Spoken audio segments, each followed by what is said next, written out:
স্বামী বিবেকানন্দকে শ্রদ্ধা জানালেন ইসলামপুরের বিধায়ক আব্দুল করিম চৌধুরী।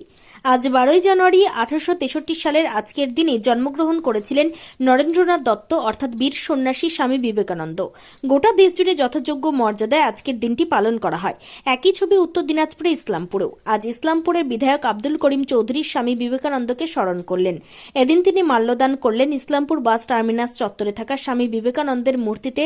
তিনি বলেন, স্বামী বিবেকানন্দের আমেরিকার শিকাগোর ভাষণ গর্বের ব্যাপার ছিল। স্বামীজির ভাবধারা এবং জীবনাদর্শের প্রতিটি দিক নিয়ে এদিন আলোচনা করেন বিধায়ক।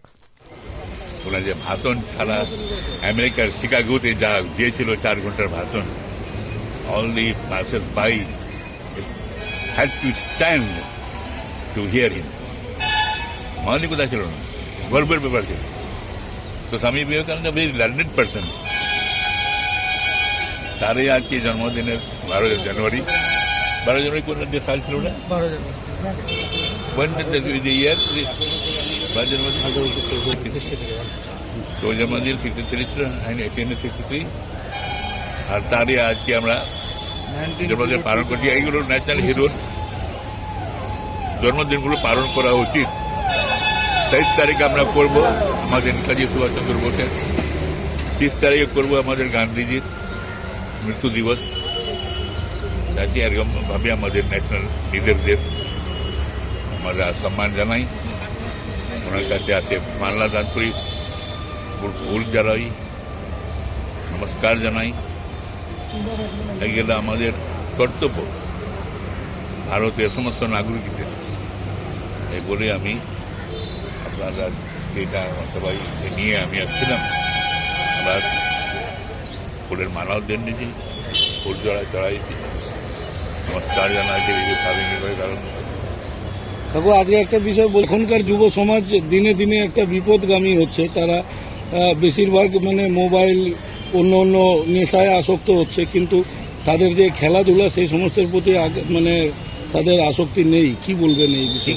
সরকারি প্রবলেম, সরকারি কোনো বাধা নেই, যুব সমাজ একেবারেই সেই দিকে কোনোভাবেই এগোচ্ছে না। তারা বেশিরভাগ নেশাগ্রস্ত হয়ে পড়ছে। কি বলবেন এই বিষয়ে? এখন তো সবাই নেতা হতে চাচ্ছে নিশ্চয়ই, কিন্তু যুবদের এগিয়ে আসা উচিত। বেগি নেই। আমরা দেখেছি যে দেশ স্বাধীন হওয়ার পর থেকে যুবরাই সবচেয়ে আগে, যুব ছাত্ররাই চালাচ্ছিল। আমাদের পশ্চিমবাংলার যুব ছাত্ররা ছিল, প্রিয়দাস মন্ত্রী, সুব্রত মুখার্জি, এরা সব চালাচ্ছে। এখনো আমাদের যুবদেরই চালানো উচিত। আমরা সিনিয়র লিডাররা আমরা সঙ্গে থাকতে আমরা জাস্ট গ্রেস জোকে দেন, কিন্তু করবে আমাদের যুব ছাত্ররাই সব করবে। এটা আমি চাচ্ছি। এখন যদি পিছিয়ে পড়ে আছে বা নেগলেক্ট করতে যে আমার ছাত্র যুবরা যে না গুরুত্ব দিচ্ছে না, এটা তারা ভুল করেছে। ওটা জেনে বলবো আজকে যে 23 জানুয়ারিতে এবং 26 জানুয়ারিতে ওদের করে গ্ল্যামারাসলি হাতে ফ্ল্যাগ নিয়ে একেবারে ঘোরাঘুরি করা উচিত।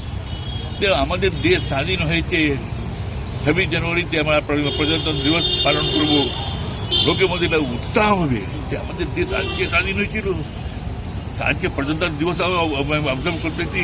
প্রজাতন্ত্র দিবসটা মানে যে ক্ষমতাটা, পাওয়ারটা যারা ছিল, আমার দেশ স্বাধীন হয়েছে 15 আগস্টে।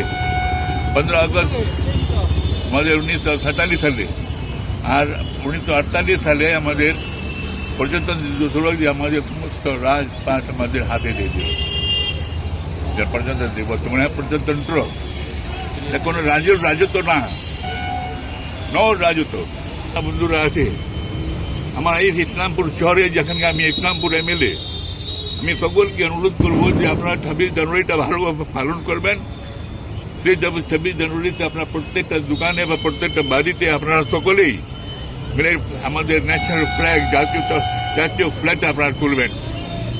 যেটা খুব আমাদের গর্ব ভারতের জন্য, যে প্রত্যেকটা নাগরিক নিজের নিজের বাড়িতে, নিজের দোকানে, নিজের প্রতিষ্ঠানে ফ্ল্যাগ হোস্টিং করতেছে, নিজের গাড়িতে, নিজের বাড়িতে, সব জায়গায়।